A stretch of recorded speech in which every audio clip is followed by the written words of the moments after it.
it is, baby. It's a Real Deal with Akil podcast. We back with another one. Overlooked to overbooked. The homie Michael Farrell, right? Wait, run that back. Right. You want to run it back? Yeah, you heard. You get more time. Overlooked to overbooked. Yes, sir. What it is, baby? Michael Farrell, baby. Young and up and Got coming the name right. Got the name right, man. Born and raised New York. Moved out here today. I see you grew up in Jersey too. Yes, correct. So basically the East Coast. Yeah, you know, Piscataway, New Jersey. Shout out to POA. For sure. And before we get started, man, subscribe, rate, review the podcast on everywhere. iHeartRadio, iTunes, Spotify, Google Play, YouTube, all that. Got my homie Theo Dorsey with me. It's been a long time since you've been on the pod. Man, you know what? Hey, last time I seen you was back. Back at it. The last time I seen him on the podcast, this before the Heat and Lakers. Oh, yeah. So now I can't. So no. So this what happened. So I said Lakers, you know, LeBron, 5 games. So he been running ever since the Heat lost. I feel like everybody knew the Lakers was gonna win though. He didn't know. He I'm a Heat fan. This is the thing. Nah, I get that though. This is the thing. I'm a ride with my guy. Yeah, you know what I'm saying? He's more fair weather, you know. Yeah. And he's a LeBron guy, so he's wherever LeBron goes. Me, I'm rolling more boys. Still Heat coaching. We getting Giannis, we coming back. Oh my God! See, it's crazy. I don't want to make it too much of a sports podcast, but ever since, every time LeBron wins something, everybody, hey, we're gonna be back. We're gonna pick up KD.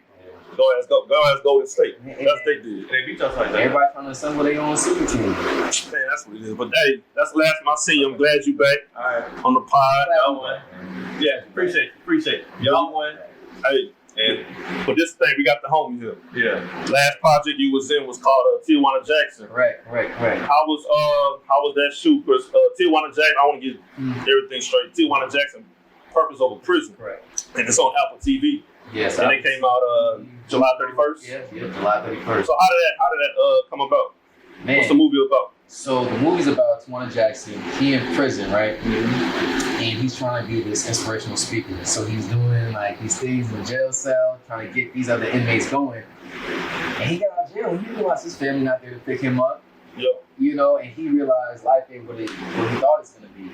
You know, like everybody got that one family member where they trying to do good, but they're really not really good. Yeah. Well, that's him. So he's trying to get his life back in order outside of jail, but it ain't really working too good. He got a pro-officer that played by Regina Hall, and she just tied his ass too. Yeah. Yeah, but he's just trying to make a way at this point. And you said Regina Hall's in the movie. Yes. So who's other like notable people, actors and actresses that's in the movie that people will know? After that, Tammy Roman, I'm sorry. Tammy and damn, I forgot his name, but the young boy that plays Tijuana's nephew, he's killing it. He was killing it there. We shot that 3-4 years ago, and it just came out. Oh, really? Yeah, he was young. Now he been killed. He was killed before I met him. Okay. But he killed it now. It would take so long for 3-4 years for it to come out. Politics, man. It take a lot. Like it really take a lot to get movies like made, and you want like people to distribute it. People want to buy it. Also, too, you know, whether if they want to make a sequel, it's just creative process too as well. Because you know, when you make something, you want to make sure like whenever it comes out, it's correct, exactly how you want it. But most importantly, the best product that people can see, possibly buy, see in the future, sequel, things like that. So yeah, it's a 3-4 years, bro. So how was it working with shout out to Tammy Roman too, shout out to Jazz Anderson. So how was it working with Tammy and Regina? I want to know about Regina. Yeah. So I didn't work with Tammy because the days that I had my scene, she was there. Okay. I saw Regina for a slight moment, but for the most part, Army Malco, it's a cruise ship, bro. Like people just see the actors or like the director, but nah, it's a whole team effort, bro. Like just seeing the crews and like lighting, audio, like I got your mans there, like whole crew. You gotta have a schedule all the time. And I know being on movies and just acting, I know it looks stressful. It could be stressful. You know what I'm saying? Like the pre-production, trying to get the takes. Yeah. I got a job. Yeah, exactly. I'll be wanting sometimes too, like horror movies, for example, or like some real serious movies. I want to know like the bloopers that comes with that shit. Sometimes when it comes to like horrors and just the outtakes, sometimes. Yeah. So how long did it take like for a scene for you in that one particular movie? Was like, damn, I cannot get this shit down pat. Like this shit is frustrating. My scene probably took maybe an hour, and it was short. It was one of the shortest scenes in it because I was interviewing the 2 other actors that were supporting the movie. But it's the simplest things y'all think would take, you know? Yeah. It took an hour. gotta get the lighting right, you gotta get different shots, you gotta get the camera on me, then you gotta get the camera on y'all. If I'm interviewing you see what I'm saying? Like different shots, different angles. So yeah, it took like an hour and a half for sure. So let's backtrack then. So growing up, you went to school for U of H for journalism. Correct. But your real passion was acting. Yeah. When did you know like your calling was like, all right, let me not do the journalism route and let me get into acting? So I've had the acting bug since young, but I was really into sports, but I just didn't know how. Well, I was shy too as well. When it came to acting, like I loved it, but I didn't know how I got on the TV screen. Like I thought it was cool, but I never was like, hey mom, like I'm trying to act. But I was always watching movies in my basement growing up. But once I came to here, it was, when we turn 18, it's like the beginning of the end of our lives. Oh, yeah. We started college. Shit, That was the shit. I was like, nah, I need to stop playing with myself because I really love movies. I really love acting. Yeah. And I started classes and I was trash. Of course.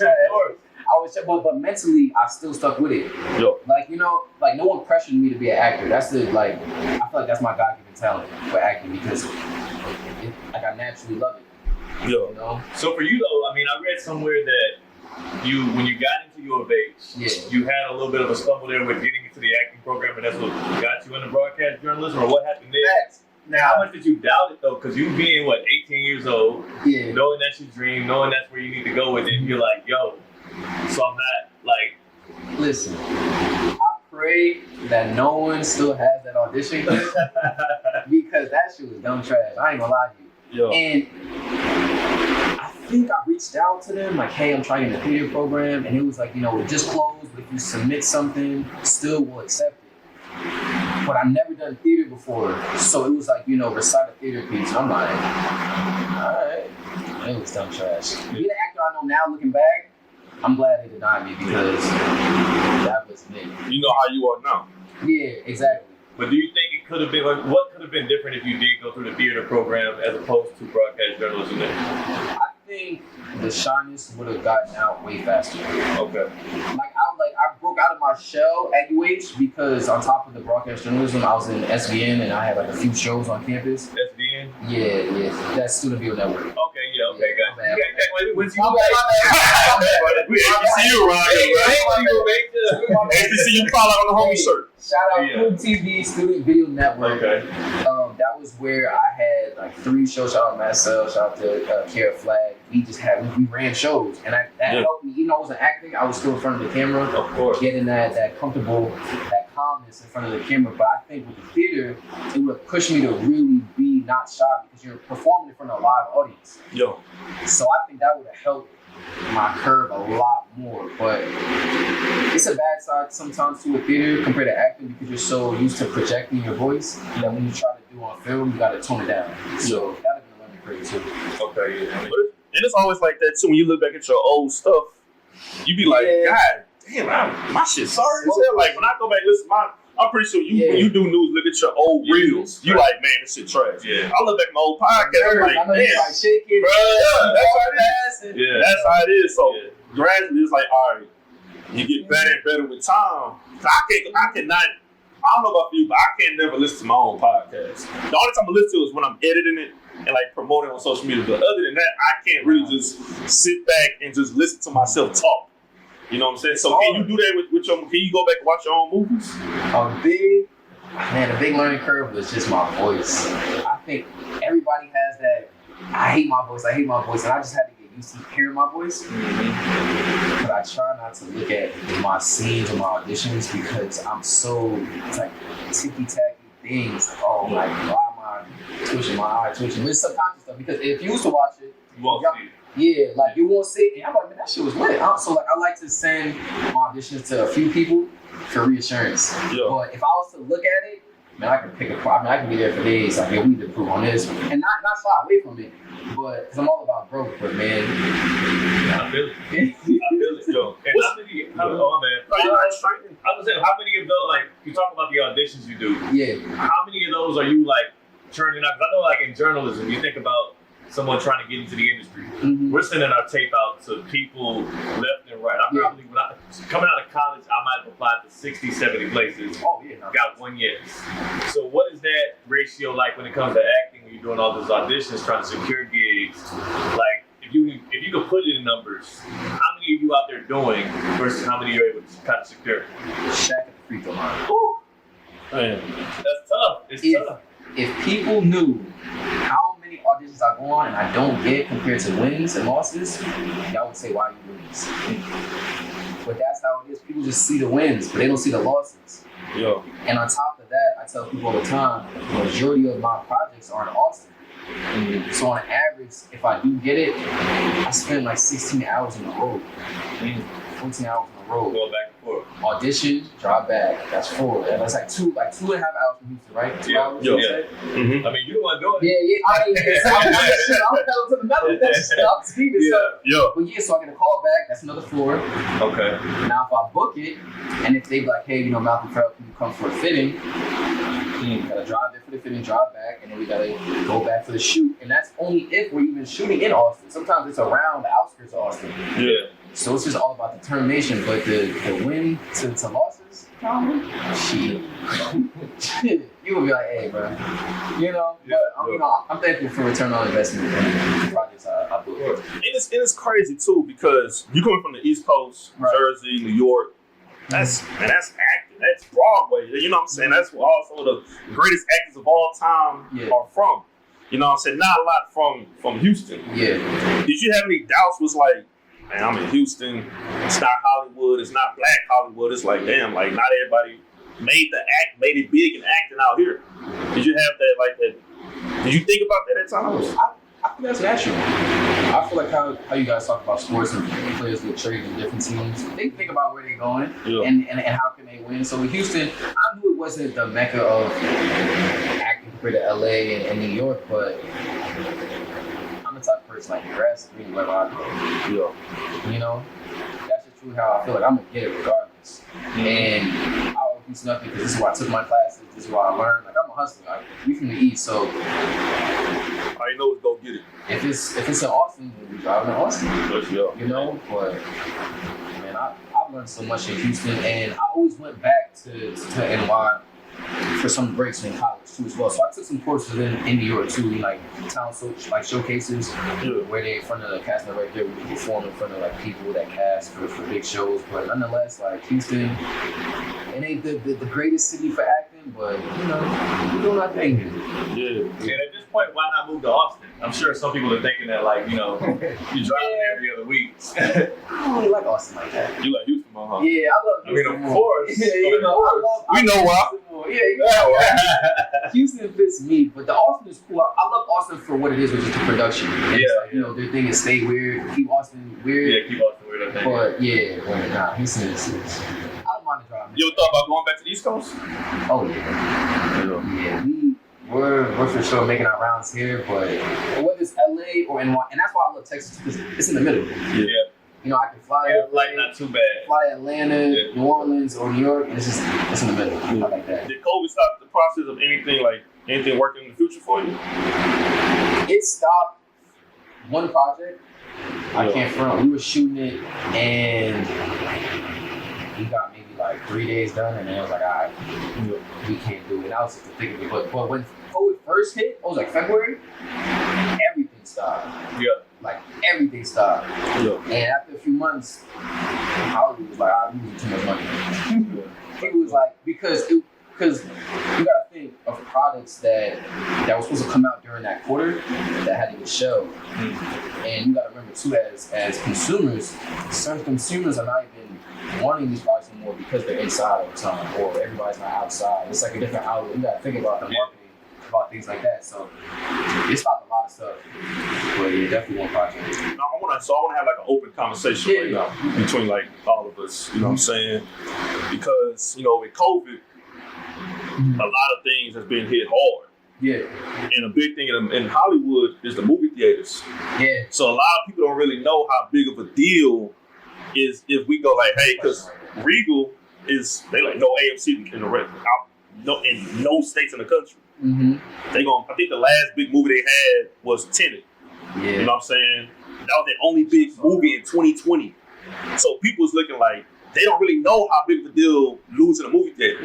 So just all of us that's talking about it, especially you, I want you to go first about this. Is tell the people how big of a deal if we go forward in 2021 and beyond with no movie theater at all, and how it affects Hollywood and the industry. I'm gonna tell y'all now, just like anything else, everything boils down to money. There's the movie theaters, they are losing money. Not just the company that owns that, like Regals or AMC. Like the movie itself is losing money because no one is getting up out their house to go to the movie theaters to watch movies. So it's affecting ticket sales. It's also affecting market. Like I was saying, Mulan was supposed to be a global hit. Last time Mulan came out was 98, I think. We were all super young. To the point where, like, man, Mulan had its own sauce at McDonald's. And it was amazing. What is it called? I forgot what it's called. But that's just what it is. So if you're taking away the marketing and not dropping Mulan in front of millions of people in a movie theater, he took a major hit, and Disney took a major hit streaming because that wasn't the plan. That was never the plan. And they charged how much for that? Like $30 to see it. 30, and I'm sure they still made some, but like the fact that they had to charge 30 is like because they were trying to make it up. They make it up ground. That's tough. It's tough because every movie, the plan is we have a budget, we pay the actors, the crew, everybody, blah blah blah, and we trying to make our money back and more. So that's why Tenet, it was gonna do good regardless, and I'm glad it still did good. But at the same time, there's a lot of movies like Doom with Zendaya in it, and those are like more big actors. But they pushed that to 2021. Shoot, they probably spent so much money on it. They want to make sure they're trying to get everything back. But as of right now, Disney even said they may even have Marvel Universe movies come out on streaming. So the new Black Widow movie may come out on streaming service. It's a lot of big movies that are supposed to come out, dog. Like movie theater. Remember, summertime that's the blockbuster time for movies. You know what I mean? Like the Marvels and all the action movies. That's what it was. Was there a movie that you wanted to see yourself that was supposed to come out but didn't? I saw it. It was Tenet. Oh, you saw it? I was the only one in there. I saw him. I got an advanced screening to see it, and it was lit. See, I'm big on movies, but I'm not like I don't really go to like movies when they first come out. You know what I'm saying? Like the movie I was probably gonna see was Candyman. Okay, you're right. Okay, that was one. They pushed it to 2021. They ain't gonna do streaming, and that's what a lot of these movies is doing right now. They moving towards streaming. And I seen the movie that you got is on. It's just on Apple TV. It was selective, but majority of it was just video on demand, Hulu, Vudu, Amazon Prime. But man, that's just where we're at really right now. And I want to shift gears a little bit to the new movie that's coming out. I don't want to get too much in details. We're all screwed up. But how is that going? And how's it like working and knowing? Okay, did you knew DJ Screw and knew the history? So how it is working, knowing that you're working on a project that's inspired, that's about DJ Screw? So first and foremost, I'm super, super thankful to be a part of it. Shout out to the tribute that's dropping next month and just being a part of it. But I would say I know of him and I have embraced that being here. But I know it was hitting different for the other cast members because they really grew up like when he was alive. And when of course he passed away, RP to him, but watch other cast members because like Kiki was on set. People that was his career, you feel me? Damn, I'm watching them. I mean, I know him, but it's different when like if he was walking through and y'all would see him, it's like, oh shit. So that's dope where you realize you really are a part of something special in a major city like Houston. So it was dope. For an outside, I've always enjoyed, especially when I went off to college. Went to college in Virginia. Met a lot of people from like New York and Chicago, LA. What was your perspective of screwed up music, like top and screwed music? And be honest, because you hear it now, so you know everything. But as an 18-year-old, when you first came to Houston, what was your perspective of all the slowed down music? Like, did you know about DJ Screw? Like, what did you generally know about that culture. Because I'm so used to the regular song. Yeah. Like, I can't, you know, because I'm so used to it, hearing it regular. And I'm like, damn, I don't know if I can get with this. And it was like Screwed Up Sundays. Yeah. Where like every Sunday, you know, I forgot the DJ, but like he would play like chocolate screw music. On campus type deal or something? Yeah, like campus. Yeah, but nah, it was different, just like anything. Like you gotta adjust with it, but you know, watching people get lit to it, it's like, oh, this is really y'all thing. This is like y'all culture. It's y'all cornerstone. You know, it's like when I was watching y'all get light. Yeah, that's you know, I'm like, what is this? Yeah. Like New York dudes be some dance. Yeah. I thought Texas dudes was some dancing dudes. Nah, That's close. Come on, now. You know that Texas. Jersey got Bro. Look at the evolution of that hip hop. Like I know. I'm just Houston. Break like, dancing? From Houston. We was dug in. We was South Dallas swag, jigging and all that. Jigging. So I'm thinking Houston. Like I thought we was doing something. Yeah. I get out there. It's different. Bro, Chicago dudes with the light feet. I forgot what they call that. Them getting light and break dancing in the middle of a party. I'm like, bro, what is you doing? Bro, you knew that though, bro. You knew the East Coast, especially New York. I didn't know that. That hip hop was born there, so Somebody The music for sure, but the dancing is so like all of them can dance too. Like they all know. they click up and they just dance. Think about the '80s, like bro, it was like you like if we was a clique in the '80s, Yeah. we had all we would cross your mind. we called it. You had the boom box, he was the dance. I had the stuff, the graffiti. We called it the cardboard box. Exactly. We would see another game and we'd be like, nah. Man, they help you, dog. We gonna dance better, y'all. All right, tonight 7 o'clock at the dance hall. We can go Everybody go. All the crew, everybody, all the women is there. Dog, that was the culture in New York. That's the thing. It's dancing niggas everywhere. Clearly. Yeah, That's right. Yeah. we got it's actually more in Dallas than it is in Houston. Dallas is still dancing. They still dancing, dog. Like From what I heard, we just post up, chill, buy 10 bottles, and say, "Hey, I'm the bottle war champ." yeah. Like, hey, dude, Now that's the Houston thing. That's y'all culture. I'm the best. I bought all. They giving out trophies in some clubs now. It's the women, man. Bottle wars. The women I enforce just the know. dudes, bro. 15 bottles. Trying to impress. That shit crazy, especially during COVID. Talk about The it. Jones will put the battery in some niggas' bag. Early. Go talk to them, bro. They gotta flex, and they'll go broke trying to impress the shorty. Early. And that's not even their shorty. I'm telling you, bro, one of the worst fears, dog, people right now that got a lot of money, but then you get 10, 20 years from now, you be like, hey, what, homie, what all the sex and all that? Man, nigga broke, still living in, you know what I'm saying, X, Y, and Z. That's the biggest fear, bro. Yeah. And especially now, it's like, all right, we in COVID, you should be saving money right now. But you out there buying 20 bottles in a section? Yeah. You know what I mean? Like, come on, dog, like, in this time. Yeah. Like, you told me you went to Chicago, and you was out there, and it was a ghost town. Yeah. Oh, it's a super ghost town. I went to Chicago. I was like, oh, the pandemic is still going on. Yeah. This is a pandemic. Mm-hmm. It was a city that looked like it was struck by a pandemic. What it look like? Buildings closed. People actually are all wearing their masks out in the street, even when they outside. Like lights were off in so many restaurants and buildings. I was like utterly shocked. He was like, oh, okay, this is legit here. It was a ghost town. I actually know, like the only places that really was open were like restaurants, Yeah. and they still had like tables spaced out, like real like.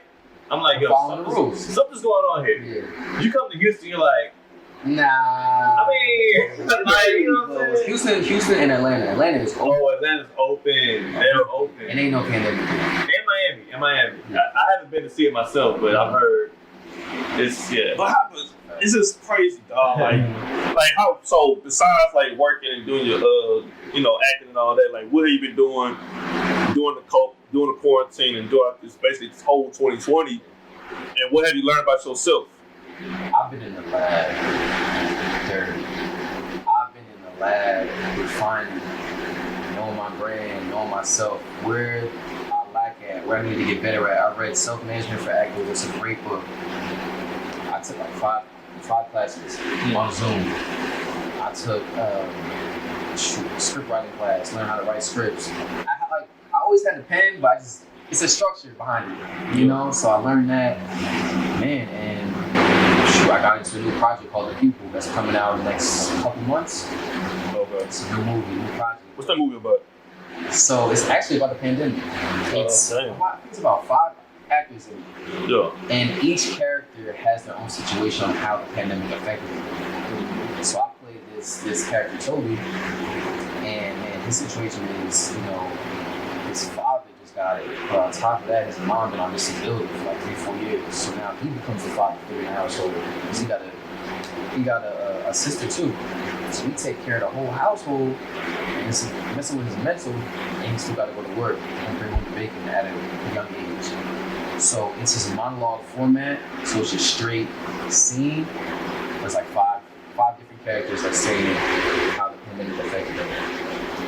What's preparation for something like that versus, I know, well, in the Tijuana Jackson movie, I know you played a reporter, right? Yeah, correct. So you probably didn't have to prepare much for that at all. Not really. You were training 4 years for that. Yeah, pretty much. So how do you prepare for something like that then, where it's like more so a specific role that you might not be able to just put your thumb on, how, like who to go to, where to get inspiration from? So I do a lot of character breakdown, character development, where I read the material. I also read the character breakdown of who I'm playing, and I also just take the time out to put myself in their shoes, whether it's a day in the life of this person, just to really get a feel like from sunrise to sunset. How does this character feel? Well, he don't feel like going to work because his household is now damaged because of the pandemic. He gotta go to work to bring home the bacon. You know, he's frustrated mentally because it's not the best job. So for something like that, you know, I just try to dig deep. Like, man, if I had a younger sister and my mom and my father is going through it, like, you gotta stay strong, but at the same time, you know, it's difficult. Yeah. It's difficult, man. And it's like, it's crazy. I heard some actors too in the past. It's like they actually like be the act, like the person they playing. Yeah. Because you learn and practicing the script so long. It's like you damn near that person. Like when Will Smith was Ali, he feel like he was like Muhammad Ali. Yeah. Mike Tyson, Jamie Foxx. Whenever that movie fucking comes out, I'm still waiting on that shit. Mm-hmm. He feel like, yeah, you know what I mean? He felt like he felt like he's Mike Tyson. Yeah. So it's like when you acting, it's like, do you feel like I'm acting like this character? Yeah, because you're embodying the character, the mannerisms, what they're doing, how they react to people, why they are the way they are. You gotta do it to a T because you don't want different scenes to be like, oh, he's off character, or, you know, why is he acting like this now all of a sudden when the scene before that was this way, you know? So you really have to embrace who you're playing and just be at that same level. Every scene has to be just that. Yeah. So yeah, that method acting, man, it's just, you gotta become that person for the viewers. When you know your process and you know what your mindset is when you're acting. So I always wonder, and I thought this all the time, like when you're watching, especially those like off-brand movies on Netflix, yeah, where you couldn't find nothing to watch, and these more amateur actors and actresses, how hard? Because I know for me, like if I watch a newscast, I'm always critiquing and looking at stuff like, man, he ain't really sell that, or what's going on with, you know what I'm saying? You looking at things. Yeah. How hard is it for you to watch? And I know the blockbuster films, I'm sure, is perfect, so you're not really. But for those off-brand movies and some of those smaller budget movies, how hard is it for you to watch that and just try and enjoy the movie versus you thinking about like how you would have killed that role? You know what I'm saying? I think I really look at it like, look, I have a different perspective because I know the process. Everybody that you see on TV is there for a reason. You know, people don't understand with that casting process how it goes is a casting director would reach out to your agent manager, okay, if you have any actor with this specification, I'm 6 foot, African American, short hair, I would love to see him audition for this role. Then from there, you go in, you do the audition or take audition because it's a pandemic. And then the casting director picks or selects the best out of that group. It could be from like 10 people to 600 people that audition, and they may only pick 5 out of it. And then from there, they show the network executives or the director or the producer who their best 5 is or how many. And then as a collective, the people behind the movie, they for the callback, they see you. And then from there, everybody has to agree on picking you. Very tough.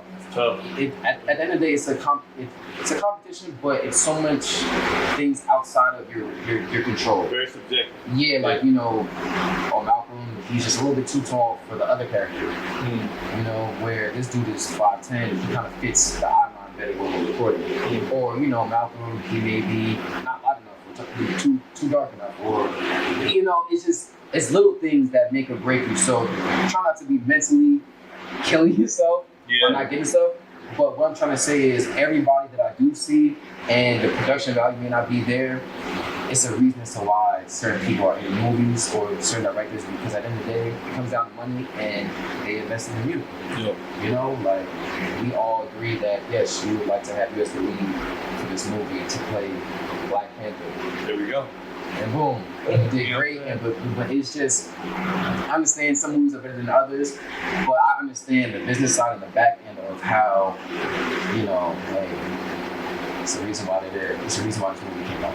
Right. And it's crazy too, because you got some movies that you probably gotta get bigger for. Like you gotta bulk up some pounds, some weight. I'm super glad you said that. I'm super glad you said that. Sometimes, not saying people know it's gonna be a trash movie or not a good movie, whatever the case may be, but as you coming up, you can't be picky. Yeah. I mean, you know what your brand is. Like, I'm not saying you're an action actor, go do comedy, but I'm saying, you know, when you start coming up, like how you said, sometimes certain movies are fun. Anytime you see somebody on TV and people feel as if like, oh, you know, that put him on. No, it was everything that was before that put him on, that got him on. You know, like y'all. That wasn't that first role. Yeah, it wasn't what you're seeing him now. He been working, she been working. It's just it led her up to this opportunity, and now everybody can see that. Yeah, right. But it's just as an actor, you have to be less of a risk. So it's just like any job. They look at your resume. Oh, what movie was it? Yeah, it was a so-so, but at least they can go see it on Amazon. Yeah. They can go see it on Netflix. Yeah. And that's just how it is. Like how you said, sometimes certain movies lead you up to one that you really want. But you gotta go through certain things. So what's your favorite type of genre you would prefer to play in? I love action. Action. I love action movies, man. Since I was young. Probably my favorite movie is Mr. and Mrs. Smith, because it's an action movie. Brad Pitt. I love the chemistry though. Angelina Jolie and Brad Pitt, the chemistry is just like, are they even acting?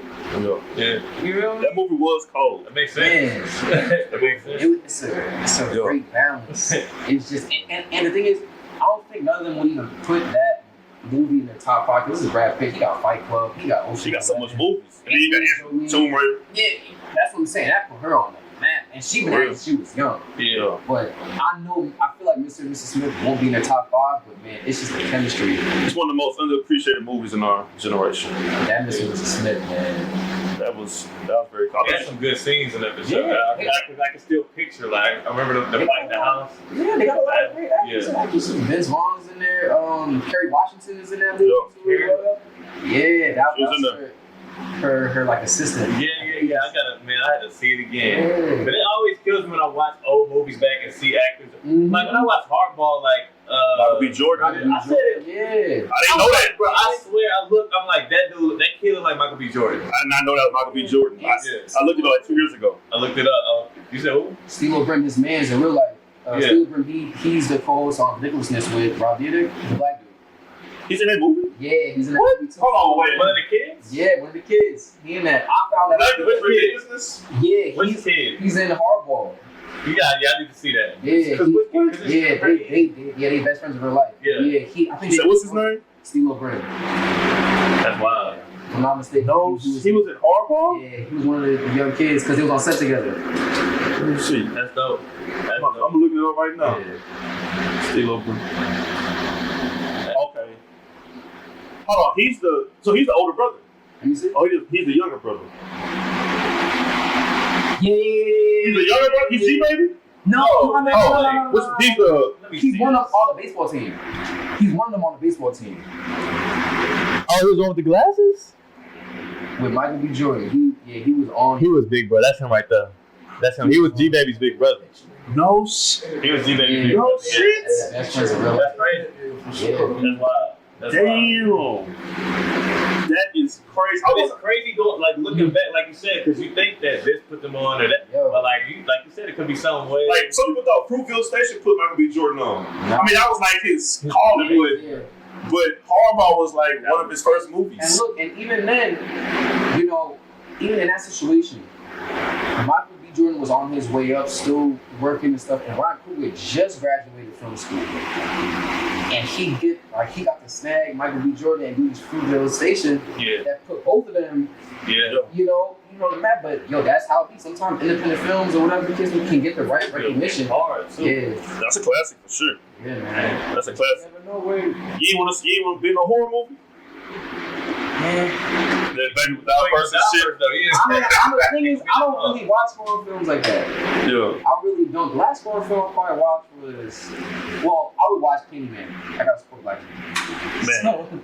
So Candyman for sure. Man, the last horror film I seen was maybe A Piece of Saw. And that was years ago. What about comedy? I love comedy. Yeah, comedy's not bad too. Yeah. It's not my go-to. It go action, drama, comedy, then horror. Okay. Your favorite action movie ever is Mr. Mrs. Smith? Mr. Smith. What else? Man, I watched that. That's the thing. I watch so many movies. Right. Yeah. So I'm not thinking of things. That's all my brother and my nephew do. All they do is just watch movies all the time, dog. All the time. Off rip right now, I'm thinking about Mr. Smith. Yeah. Well, who your favorite actor? I don't know. I got a collective of people that I look to. Oh, like top 5. Like who your? I think we had a discussion like top 5 actors all time. Damn. That's tough. Yeah. I think mine was. I'm gonna say Will. I like Denzel. Yeah, that's like everybody goes to for sure. I'm trying to see who's in my 5. These are my favorites. Jamie Foxx. Like if they in the movie you watch it. Yeah, like Chris Tucker. I'm watching. Yeah. You know what I mean? I'm watching Marlon Wayans. How many movies has Chris Tucker done though?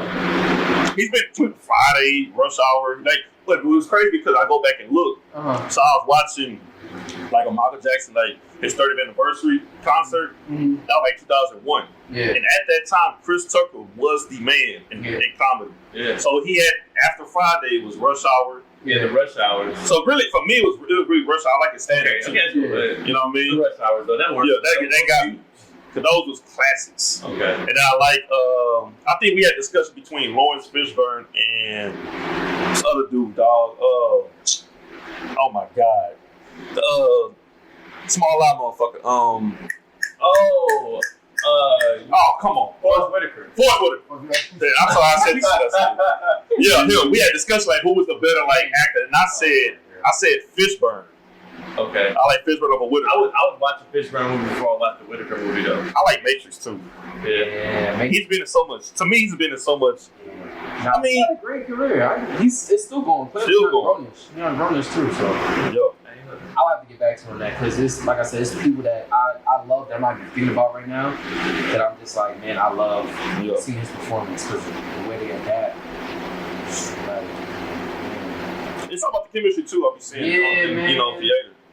Like especially like I always want to know like the sex scenes and the kissing scenes with a woman like. What a motherfucker like fuck up on purpose so they can still like get an extra kissing scene with that shit.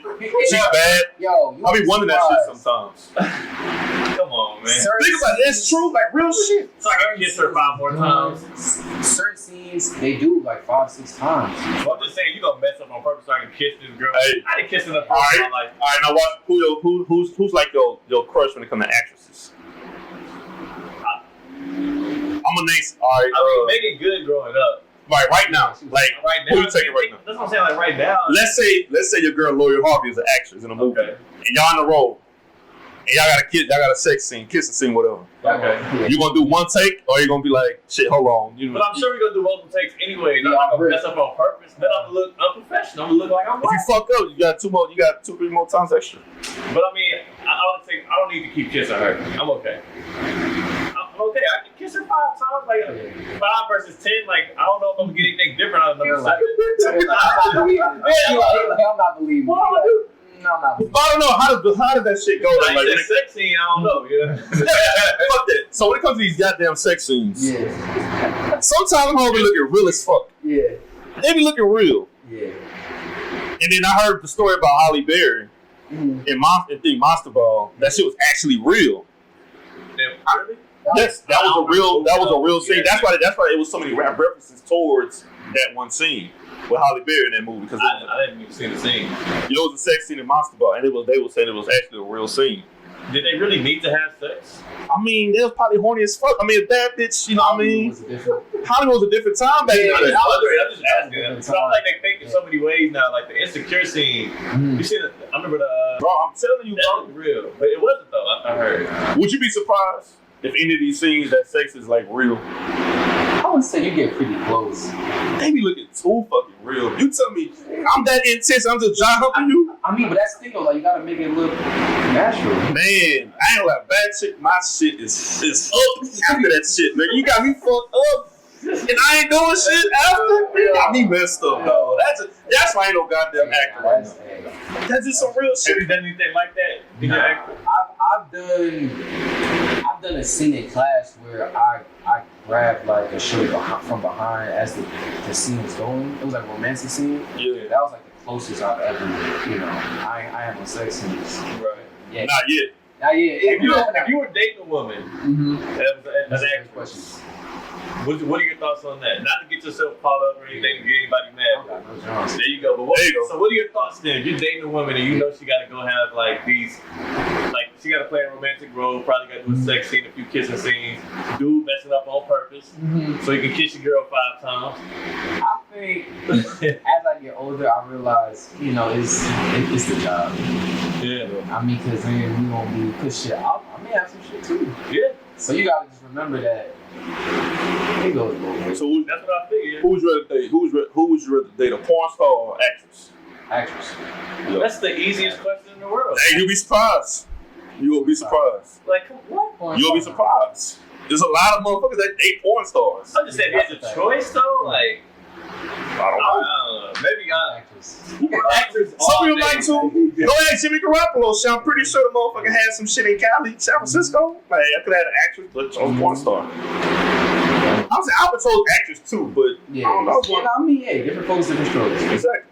Yeah. But that's what I want to know that shit when it came to that, dog, because like that shit be looking so goddamn real in movies. I think the last movie I saw that was like that, I think it was The Photograph. Oh, okay. I think it was Photograph. Yeah, I didn't see that one, but It's alright, yeah. Nice. I think it was. That's my first time actually watching like a. It's like I didn't watch Insecure. Okay. Like I said, I don't watch a lot of movies or like TV shows. Yeah. But I don't have like stars. I can't watch like Power. Right. I didn't give a fuck about Game of Thrones. Okay. That's a good series. I got on it late, but I see why people itching to watch that. You watch Stranger Things? Yeah. You fuck with that, right? Shout out to them. What's better? Stranger Things or Game of Thrones? Game of Thrones, because there's more seasons. Oh, he's hurt. It's He's been pushing Stranger Things. Stranger Things. I think they're paying him, bro. I think so. Stranger Things is great if you don't like to keep up with stuff. With Game of Thrones, you got it's families. It's like the cast is out like enormous. I'm gonna tell you something about Game of Thrones I like. Fucking graphics. Like, Yeah. the CGI visuals is ridiculous. That's great. I ain't gonna lie, that's all time great. And niggas get Can't wild help. left and right. Yeah. First scene that I did like the very first episode where a chick was butt ass nigga. I guess the Yeah. princess or some shit. There you go. For a white chick, she had some curves. Oh yeah. Woo! And they actually showed everything except the vagina. I was like, bro, HBO got that bread. yo, hey, I'm pretty sure that's extra to show a naked girl on scene. That shit was wild. But I just couldn't get to Game of Thrones. I was like, bro, I can't get to this shit. I was the same way. That first season, it sets up a lot of plots, but man, it's great. Bro, that's what I mean. Like I said, bro, right now, just for me, like Netflix right now. Yeah. Got this whole, like, right now, it's Unsolved Mysteries. I guess this new show called Eva. I just finished Ratchet. Okay. Ratchet was cold. Money Heist, Ozark. I didn't watch those. Those are good. Those are good. Yeah. Money I Heist. didn't watch those. Pretty good. It's live. Money Heist. I keep hearing Money Heist is good. I'm telling you, you gonna like it, bro. It's dope. It's more, is it like intense? Like, Yeah, it gets intense. And it's a lot of twists and turns. It's a lot of thought. It's like a lot of like mental. Like, what's it about? the storyline is amazing. It's I can say it's pretty much a group of robbers. I shouldn't call them robbers, but like one dude comes up with this master plan to rob a Federal Reserve Bank, and he gets these groups of people that have specific like skills, talents, and he puts them all together, and they supposed to like execute this master plan. And then you got him kind of going back and forth with the person that's, it's from there it just gets, I don't give too much away. Manipulation is hot. Manipulation, oh my goodness. It's wild. It's wild. It's on Netflix. It's on Netflix. Okay, I'm gonna watch that. When I tell you it was like, there's so many twists in that joint, like, I'm gonna get into that. Hey, actually, too, I have a couple of acting scenes in my phone. I'm gonna show you after the show. I did. This before TikTok came out. And all that shit. I got two. I did Training Day. Of course, you know the scene. Everybody know that scene. And then I did the scene with Temptation when David Ruffin, he got kicked out the group. Okay. Hey, I did some great shit in the past. I want you to tell me how my acting skills are after we done this. I'm gonna watch it. This is Akil. When we get a rapper on, Akil on a freestyle. When we get an actor on, he got monologues. Let's do this. We get a basketball player on, we're gonna step outside. Hey, I used to play ball, so that's a different story. Hey, I almost had him in 3-point shot. I almost beat him. But, nigga, he was shooting, Texas Southern along. Oh, okay. Oh, yeah. I mean, yeah, nigga shooting. I mean, he just got done shooting around. Nigga, I had on some dress pants, collar shirt. You gonna have to cut to that one for the video. I'm gonna show people. So we gonna get back to music for a little bit. Sure. So, DJ Screw. So, Sir. we're gonna get to music. Right. Who's your favorite rappers right now? Man, 21 Project was crazy. That was a good album. That was very, very good. Is it an album or a mixtape? I mean, nowadays, fuck, it's project shit. Yeah, it don't matter. Man, I don't know if y'all follow Jay Electronica like that. Yeah, I didn't like that album. I didn't hear the album. The new one? Yeah, the new one. I didn't like it. That Surface? The white, the new one? But yeah. Hold on, So pretty much, what's new? Much, he was supposed to come out with an album in 2012. He was a big drop album, he did it. But the one with Jigga came out. But the one that was supposed to come out in 2012 just resurfaced. It hit the net like 2 weeks ago. Oh, I didn't see this one. Yeah. Hold on, let me see. It's It's funny they say the one with Jigga because I thought it was supposed to be just Jay Leg out and it was like a lot of This one, written testimony? This one right here, the Patience of Mobility. So that shit not on Spotify. Yeah, it's like one of those things where like it hit the internet, but it's not on. Oh, fuck them. Oh, shit. That nigga don't count this shit. Is it on Tidal or is it on just the internet? You gotta That's on the internet. Okay, then. I'm You like, said it's called what?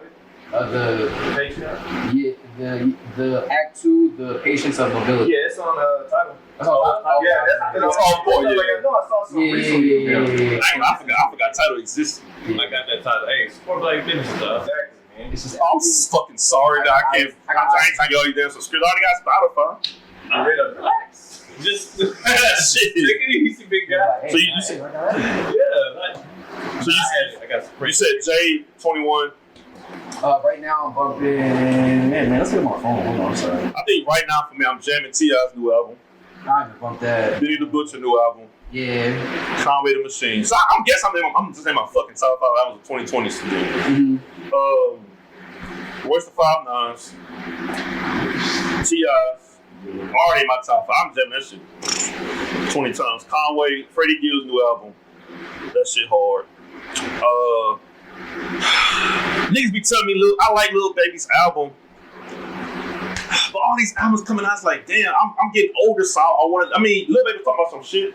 You know what I mean? He was talking some real shit in the album, but I can't put over Freddie Gibbs. I can't put over Royce the 5 Nines. So it's like, it could be 5, but I don't know, man. I'm still waiting on Kendrick come out this year. How you like 21?